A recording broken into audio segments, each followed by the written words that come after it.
బాలకృష్ణ బోయపాటి కాంబోలో వచ్చిన super hit movie అఖండ.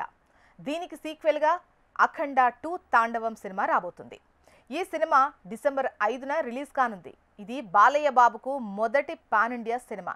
తెలుగుతో పాటు హిందీ, తమిళ్, కన్నడ, మలయాళ భాషల్లో కూడా రిలీజ్ చేస్తున్నారు. అయితే సినిమా రిలీజ్కు ముందు అఖండ 2కి పెద్ద షాక్ తగిలింది. తాజాగా మద్రాస్ హైకోర్టు అఖండ 2 సినిమా విడుదల ఆపాలని ఉత్తర్వులు జారీ చేసింది. దీంతో బాలయ్య ఫ్యాన్స్ షాక్ అవుతున్నారు. అయితే దీని వెనుక పెద్ద కారణమే ఉందని తెలుస్తోంది. ఈరోస్ ఇంటర్నేషనల్ నిర్మాణ సంస్థ అఖండ 2 విడుదల నిలిపివేయాలని మద్రాస్ హైకోర్టుకు వెళ్ళింది.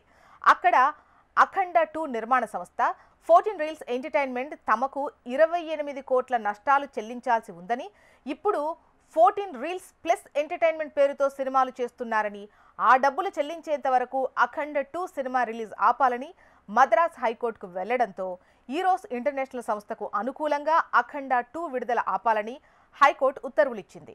ఈరోస్ సంస్థ చెప్పే 28 కోట్ల నష్టాలు మహేష్ బాబు 1 నేనొక్కడినే, ఆగడు సినిమాలకు సంబంధించినవి అని తెలుస్తోంది. ఆ 2 సినిమాలను 14 రీల్స్ సంస్థే నిర్మించింది. అయితే ఇది కేవలం తమిళనాడుకు మాత్రమేనా, లేదంటే దేశమంతా విడుదల ఆపాలా అనేది క్లారిటీ రావాల్సి ఉంది. ఎంతో ఆతృతగా ఎదురు చూస్తున్న బాలయ్య బాబు సినిమాకు రిలీజ్కు ముందు ఇలా అవ్వడం ఫ్యాన్స్కు షాక్ గురవుతున్నారు. మరి దీనిపై అఖండ 2 నిర్మాణ సంస్థ ఏమైనా స్పందిస్తుందా చూడాలి.